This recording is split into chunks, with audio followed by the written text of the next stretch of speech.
Hello student. देखिए इससे previous video में हमने एनसीईआरटी के अप टू क्वेश्चन नंबर 10 तक किए थे। देखिए आज की वीडियो में हम क्वेश्चन नंबर 11 डिस्कस कर रहे हैं। देखिए क्वेश्चन क्या है, कहते हैं show that the relation R in the set A of A points in a plane given by is a collection of all those points P and Q such that distance of point P from the origin is same as distance of point Q from the origin। हमें इसको equivalence relation prove करना है। तो देखिए solution कैसे करेंगे ऐसे question का। सॉल्यूशन करने का सिंपल तरीका क्या है, सपोज ये आपके पास एक्स वाई प्लेन है, suppose this is X Y plane.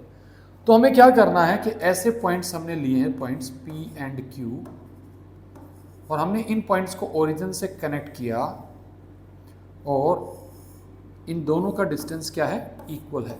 तो यू कैन से दैट इस रिलेशन को आप रीस्टेट ऐसे कर सकते हैं। You can restate this relation R is nothing but collection of all those points P and Q such that OP is equals to OQ। अब हमें इस रिलेशन को प्रूव करना है कि ये इक्विवेलेंस रिलेशन है।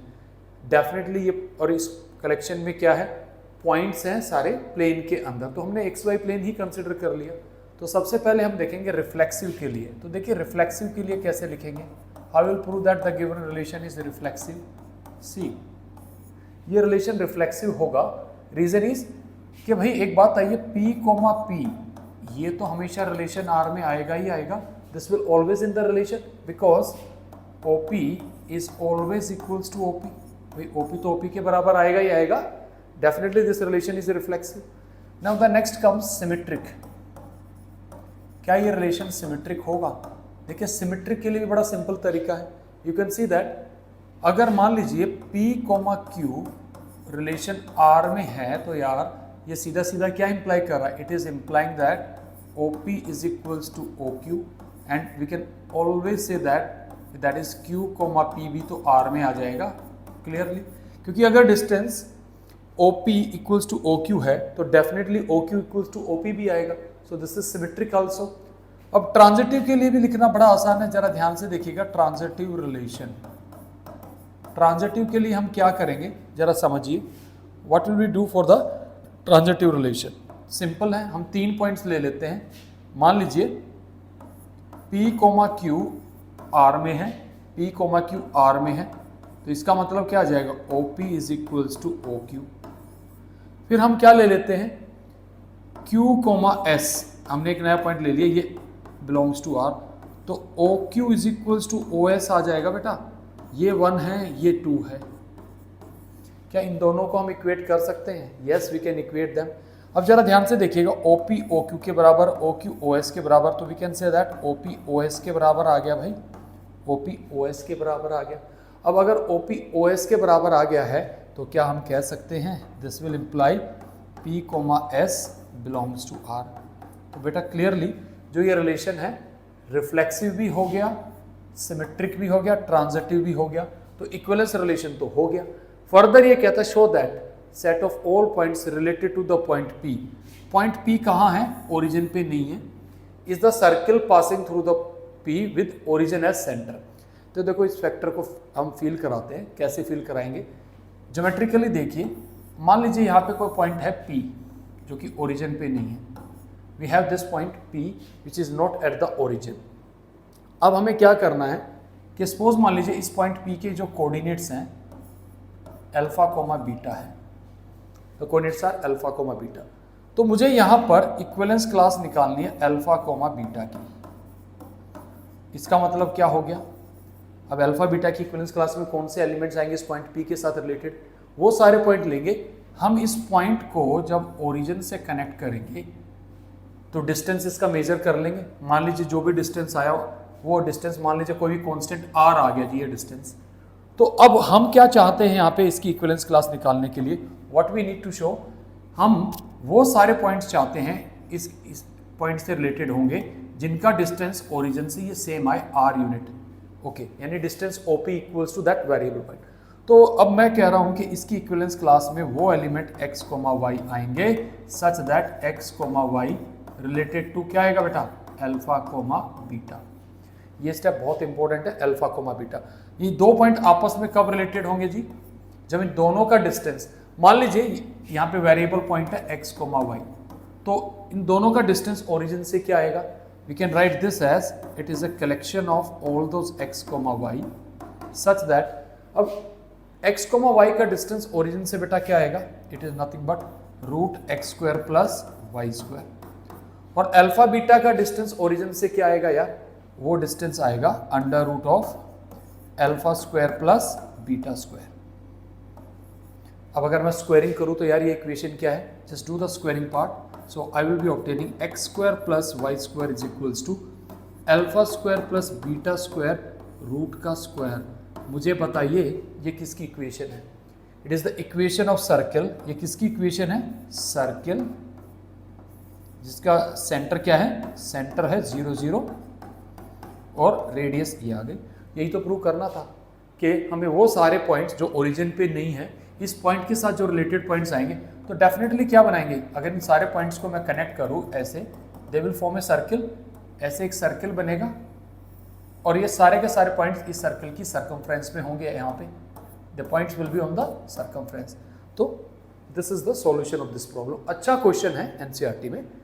नाउ नेक्स्ट क्वेश्चन देखिए क्या है। सी क्वेश्चन क्या है? कहता है show that the relation R defined on set A of triangles as. अब इसका मतलब क्या है? सेट में क्या ले लिए? सारी ट्राइंगल्स ले ली है। और क्या कैसी ट्राइंगल? T1 T2 ऐसी दो ट्राइंगल जो कि एक दूसरे के सिमिलर है। तो हमें प्रूव करना है कि यार ये जो रिलेशन है इक्विवेलेंस रिलेशन है। फिर आगे भी जो पार्ट है उसको देखेंगे। तो basically you can say that your relation R is nothing but collection of all those triangles T1 and T2 such that triangle T1 is similar to T2। इस टाइप का रिलेशन है। तो सबसे बड़ी बात ऑब्वियस है, ये रिफ्लेक्सिव तो होगा ही होगा। This is reflexive. Why it is reflexive? Because every triangle is similar to itself. T1 triangle must be similar to itself. तो हम कह सकते हैं यहाँ से that is T1 is similar to itself. This is true, always true. Symmetric भी होगा, बहुत ही ऑब्वियस है। सिमेट्रिक होने के पीछे रीजन क्यों होगा सिमेट्रिक यार? सिंपल है। अगर ट्रायंगल T1, T2 R में है, ये इंप्लाई करेगा कि जी triangle T1 similar to triangle T2। अगर ऐसा है तो यार ट्रायंगल T1 T2 के सिमिलर है, तो मैं ये भी तो कह सकता हूँ triangle T2 is similar to triangle T1। ऐसा भी तो है। अगर ऐसा है तो this will imply T2, T1 वो भी तो R में आ गया, वो भी R में आ गया। तो यानी कि रिलेशन सिमेट्रिक भी हो गया। नाउ नेक्स्ट कम, ऑब्वियस है ये ट्रांजिटिव भी होगा। This relation is transitive also. See this is transitive also. Why this is transitive? See अगर T1, T2 R में है तो ट्रायंगल T1 सिमिलर है ट्रायंगल T2 के, ये बात है। और अगर ट्रायंगल T2, T3 ये भी R में है तो यहाँ से हम कहेंगे ट्रायंगल T2 सिमिलर है ट्रायंगल T3 के। ओके, क्या इन दोनों को हम कनेक्ट कर सकते हैं? Yes, we can connect it. From this we can say that triangle T1 is similar to triangle T3। So this will imply T1, T3 belongs to R। सो इसका मतलब ये रिलेशन इक्विवेलेंस रिलेशन हो गया। आपने देखा the relation is reflexive, symmetric and transitive. अब इसने आगे कहा कि consider 3 right angle triangle T1 with sides. T1 की साइड्स क्या दे रखी है यार? 3, 4, 5। ओके, T2 की साइड्स दे रखी है हमें 5, 12 एंड देन 13। एंड T3 की साइड्स, T3 की हमें साइड्स दे रखी हैं 6, 8 एंड 10। तो हमसे कहा गया है which of the triangles among T1, T2, T3 are related. अब खुद देखिए ट्रायंगल T1 और ये क्या आपस में एक दूसरे के साथ रिलेटेड है? बिल्कुल है रिलेटेड। क्योंकि अगर आप यहाँ से देखेंगे इन रेशो इक्वल आ रहा 3/6 is equals to 4/8 is equals to 5/10। तो हम कह सकते हैं triangle T1 and T3 are similar. Triangle BPT से हमने सीधा सीधा ये किया है। ओके, कोई और रेशो आपको नज़र आ रहा है क्या? T2 और T3 क्या ये भी एक दूसरे के सिमिलर नहीं होंगी? क्योंकि रेशोज यहाँ पर इक्वल नहीं आएंगे। You have to just check the ratios. तो यहाँ पर देखिए triangle T1 and T3 are related, ठीक है। Is there any connection between T2 and T3? क्योंकि यहाँ पे आप देखेंगे रेशो आएगा 5/6, this is not equals to 12/8, बिल्कुल भी नहीं है, and it is not equals to 13/10। So we can say that triangle T1 and T3 are related. So you can say that triangle T1 is similar to T3. So this way we can form the relationship. Okay, now next see the next question. See what is the next problem. कहता है show that the relation defined on the set A of all polygons are, polygons क्या ले रही है इसमें? वो polygons P1 P2 जिसमें same number of sides हैं, कहते हैं इज एन इक्वलेंस रिलेशन। तो यार सिंपल है ये भी। अब यहाँ पे रिलेशन R को हम सबसे पहले प्रूव करेंगे कि ये रिफ्लेक्सिव है। Clearly the relation is reflexive. Reason is specific, very simple. मैं कहूँगा यार पॉलीगन P1 एंड P1 ये तो हमेशा R में आएगी, क्योंकि because P1 and P1 having the same number of sides, because P1 and P1 have same number of sides, have same number of sides। ये तो हो गया। सिमेट्रिक भी तो होगा यार, सोचने वाली बात है क्या इसमें? क्या ये सिमेट्रिक नहीं होगा? Definitely it is symmetric. Reason is अगर P1 एंड P2 R में हैं और P1 P2 में सेम नंबर ऑफ साइड्स है, तो यार P2 P1 में भी तो सेम नंबर ऑफ साइड्स होंगी। We can easily say that अगर P1 and P2 have same number of sides, तो यार मुझे लैंग्वेज क्या करना है यहाँ? मैं ये भी कह सकता हूँ ना इंप्लाई करके, यहाँ P2 लिख दो और यहाँ P1 लिख दो, सेम नंबर ऑफ साइड्स। तो डेफिनेटली यहाँ से हम कह सकते हैं कि जी P2, P1 भी रिलेशन R में आ गया, यानी कि सिमेट्रिक भी हो गया। तो देखिए थोड़ा लैंग्वेज को ही लिखना और कुछ नहीं है। Next we have transitive. Transitive के लिए क्या करना होगा? तो यार वही सिंपल, अगर मैं लिख रहा हूँ P1, P2 रिलेशन R में है, तो हम कहेंगे polygon P1 P2 are polygon here. So you can say that मैं पॉलीगन लिख रहा हूँ, polygon P1 and P2 have same number of sides, similarly अगर मैं यहाँ से लिखता हूँ P2, P3 belongs to R, तो आप क्या लिखेंगे कि पॉलीगन P2 एंड P3 में भी तो सेम नंबर ऑफ साइड्स होगी भाई। That is polygon P2 and P3 have same number of sides. Okay, इन दोनों लैंग्वेज को जरा कनेक्ट करना। अगर P1 में जितनी साइड्स है उतनी P2 में है, और यहाँ P2 और P3 में, तो इन दोनों लैंग्वेज से मैं क्लियरली कह सकता हूँ कि जी P1, P3 belongs to R। क्योंकि अगर मैं कह रहा हूँ कि मान लीजिए P1 में नंबर ऑफ साइड्स X है, तो वो P2 के बराबर भी है। अब वो कह रहा है कि जी P2 में नंबर ऑफ साइड्स हमने X ली थी, तो वो P3 के बराबर भी है। तो you can say that the relation is true. Next इसमें पूछा है what is the set of all elements in A related to the right angle triangle T with sides 3, 4, 5। तो यार क्या है, सारा सेट ऑफ ट्रायंगल्स ही तो आ जाएगा। So you will have set of right angle triangle, ये कह सकते हैं set of right angle triangles जो इसके साथ रिलेटेड होंगी, या सेट ऑफ ट्रायंगल्स कह सकते हैं जो इसके साथ रिलेटेड होंगी। Now let's see the next question. Question number 14 है ये NCERT का। कहता है let L be the set of all lines in XY plane and R be the relation defined. अब इन्होंने क्या किया, ये आपका XY प्लेन था, इसमें जितनी लाइंस थी जैसे भी थी, पैरेलल थी, इंटरसेक्ट थी, उन सबको ले लिया। यहाँ पर लाइन है L1 और ये है L2, और इसने क्या लिया, कलेक्शन में वो सारी लाइंस ली such that L1 is parallel to L2। तो हमें प्रूव करना ये इक्विवेलेंस रिलेशन है, डेफिनेटली इक्विवेलेंस होगा। अगर मैं यहाँ से जब लिखना शुरू करूँ हमारा रिलेशन ये है, तो देखिए हाउ विल हैंडल दिस। सबसे पहले हम कहेंगे दिस रिलेशन इज रिफ्लेक्सिव। क्यों है रिफ्लेक्सिव, जरा ध्यान से समझिए।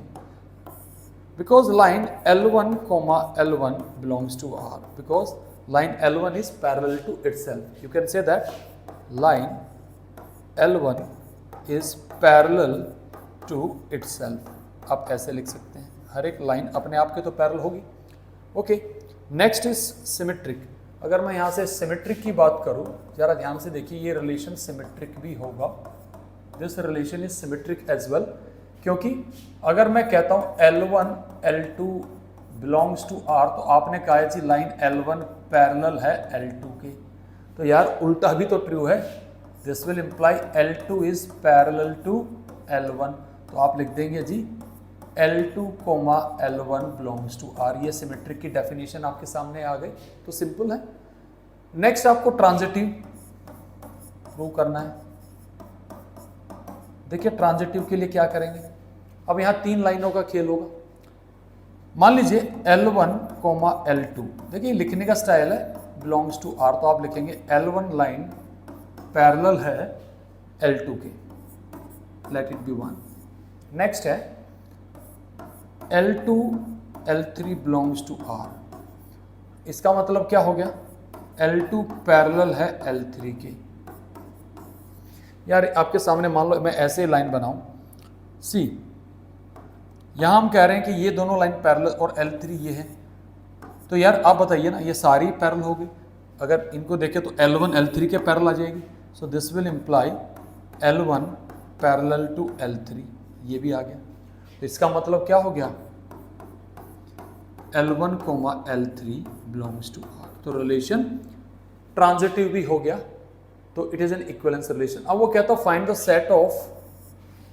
Set of all lines related to y equals to 2x plus 4। यार ये जो लाइन है y is equals to 2x plus 4, अब इस रिलेशन में वही तो लाइन आएंगी जो इसके पैरेलल होंगी।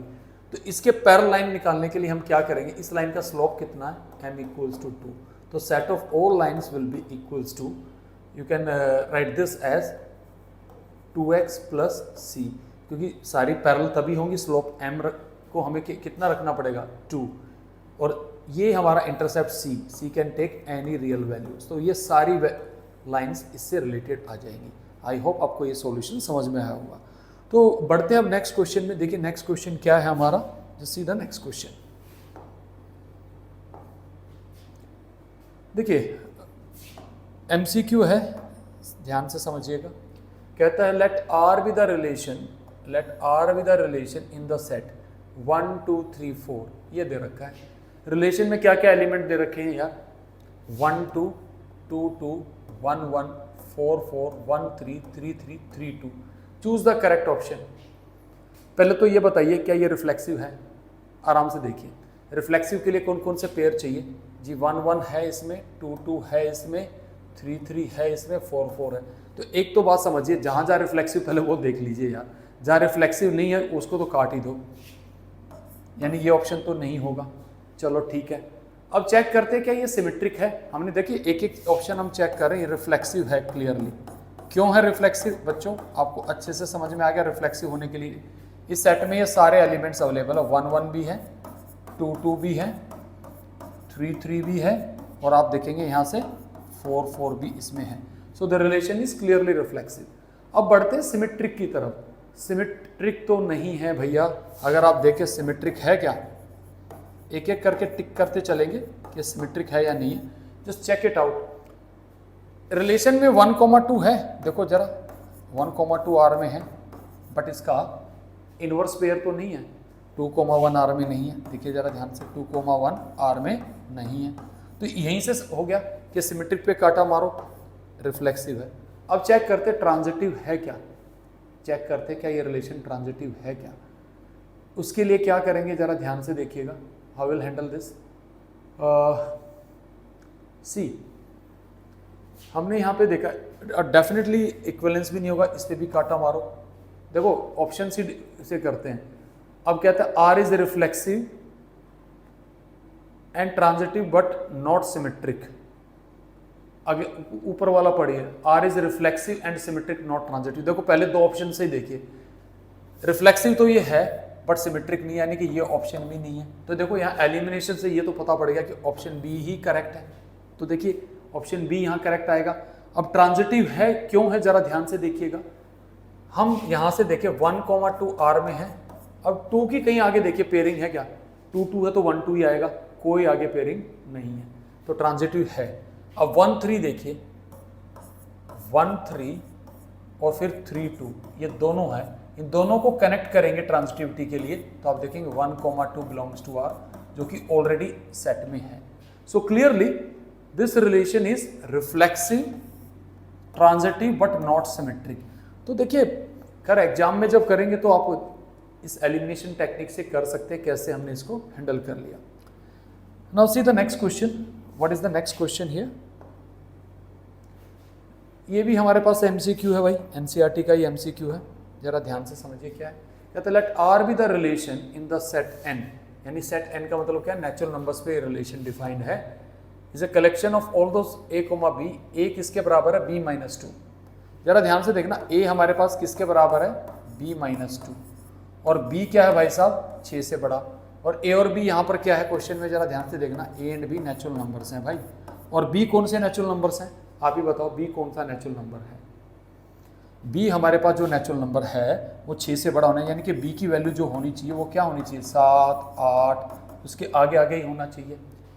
तो अब ऑप्शन चेक करते हैं, क्या ऑप्शन ए हो सकता है, आप खुद बताइए, क्या ऑप्शन ये हो सकता है? ओके 2,4 क्या इसमें आएगा क्या, आप ही बताइए। हमने साफ साफ लिखा हुआ है कि बी हमारा 6 से बड़ा होना चाहिए, तो 6 से बड़े वाले तो कंपोनेंट यही, यानी कि ए पे तो काटा मारो, ये तो होगा नहीं। जरा इसको जरा ध्यान से देखिए, अगर मैं बी को वैल्यू 8 देता हूँ, यहाँ पे डालिए, बी को 8 डालने पर क्या आता है, 8 माइनस 2 हमारे पास क्या आना चाहिए भाई, 6, यानी कि 6,8 होना चाहिए। ये तो इस कंडीशन को सेटिस्फाई नहीं कर रहा, दिस इज नॉट सेटिस्फाइंग, ये तो क्लियरली अब आपको दिख ही रहा है। अब ये वाला क्या इस कंडीशन को सेटिस्फाई करेगा? अगर मैं बी को 7 वैल्यू दूंगा, बी को 7 वैल्यू दूंगा तो डेफिनेटली ए कितना आएगा यहाँ पर, बी को 7 वैल्यू देने पर, जरा बताइए 7 माइनस 2 कितना आएगा, 5, तो 5,7 आना चाहिए था। और एक और चीज़ देखिए, डेफिनेटली यहाँ पर जो नेचुरल नंबर होने के लिए बी की जो वैल्यू होनी चाहिए, हमने यहाँ पे 6 से बड़ी क्या रखी है, यानी कि 6 से बड़ा ही होना चाहिए, ठीक है। तो देखिए ऑप्शन तो हमें मिल ही गया, द करेक्ट ऑप्शन इज 6,8, बाकी इन कंडीशंस को सेटिस्फाई नहीं कर रहे, आप यहाँ पे कंडीशन डाल के चेक कर सकते हैं। सो स्टूडेंट्स ये सारे आपके एनसीईआरटी के सॉल्यूशंस थे, तो आप अपने इनको को रिवाइज कर सकते हैं। सॉल्यूशंस हमने सारे के सारे सॉल्यूशन, पूरा डिटेल सॉल्यूशन आपके साथ शेयर किए। तो इस वीडियो के लिए यहाँ तक ही रखते हैं, नेक्स्ट वीडियो में हम कुछ और एक्स्ट्रा क्वेश्चंस के साथ आएंगे। सो अगर बच्चों कंटेंट अगर आपको समझ में आ रहा है तो please write in the comment box, और या कोई और कंसेप्ट और एक्स्ट्रा समझना चाह रहे तो please write in the comment box. Thank you students for watching it.